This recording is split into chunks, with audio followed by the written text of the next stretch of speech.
ఏమైందో ఈ వేళ ఈ గాలి రంగులేవో చల్లిందా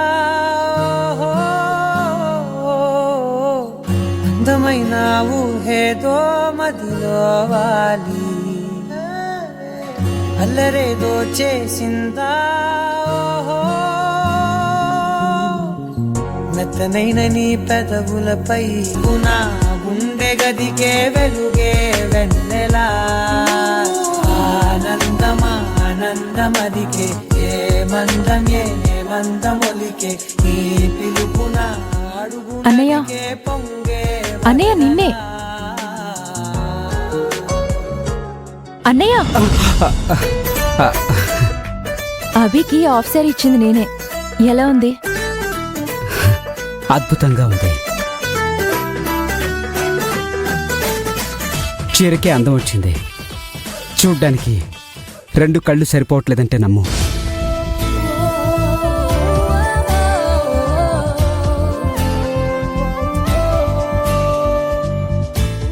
ఈరోజు కావ్య బర్త్డేని సెలబ్రేట్ చేసుకోవాలన్నయ్య.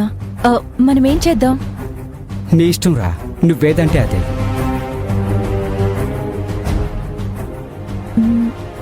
అయితే ముగ్గురం కలిసి రెస్టారెంట్కి వెళ్దామన్నయ్య.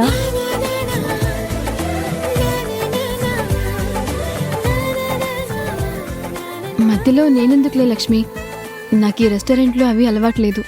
నువ్వు పరిచయం కాకుంటే, ఈరోజు నువ్వు మాకు మోటివేషన్ ఇవ్వకుంటే మేం బాధపడుతూనే ఉండేవాళ్ళం. మమ్మల్ని మళ్ళీ హ్యాపీ చేసి నువ్వు ఇప్పుడు మాతో రెస్టారెంట్కి రానని చెప్తే మేము మళ్ళీ బాధపడతాం అభి. అలా కాదు లక్ష్మి. మీరే కదా అన్నీ మర్చిపోయి హ్యాపీగా ఉండమని చెప్పారు. ఇప్పుడు మీరే బాధపడితే ఎలాగండి? నా చెల్లి ప్రేమగా అడుగుతుంది కదా, కాదనకండి. అవునభి, ఇంకేం మాట్లాడుకో. నువ్వు మాతో రావాల్సిందే. పద రా.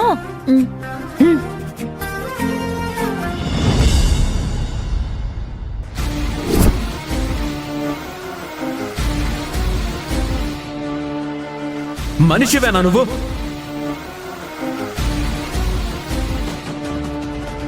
ఆడపుట్టుక పుట్టి జన్మలో ఒక్కసారైనా ఆడపిల్లలా నడుచుకున్నావా?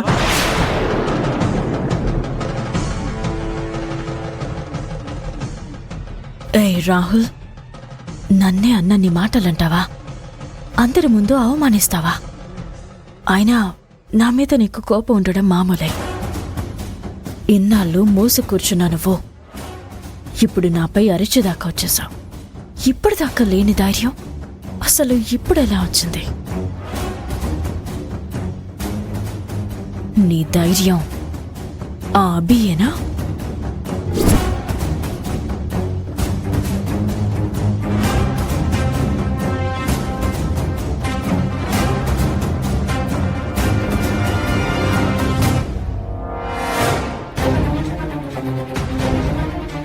హాయ్ కనిష్క.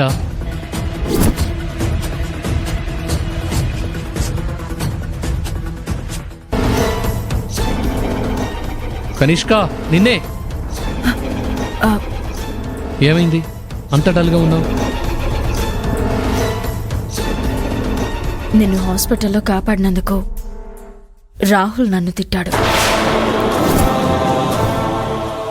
తన భార్య కష్టపడి తెచ్చిన డబ్బుని వృధా చేయించానని నా మీద రెచ్చిపోయాడు. నేనే కావాలని ఇదంతా చేసినట్టు మాట్లాడాడు. నేనే డబ్బు దోచుకోవడానికి ప్లాన్ చేసినట్టు అరిచాడు. ఇంకా స్టాఫ్ అందరి ముందు నాన్న మాటలు అన్నాడు. బావా, నిన్నే అంత చులకనగా చూస్తాడా? నిన్నే అన్నని మాటలంటాడా? నిన్నంటే నన్నన్నట్టే. ఉండు, వాడి సంగతి చెప్తా.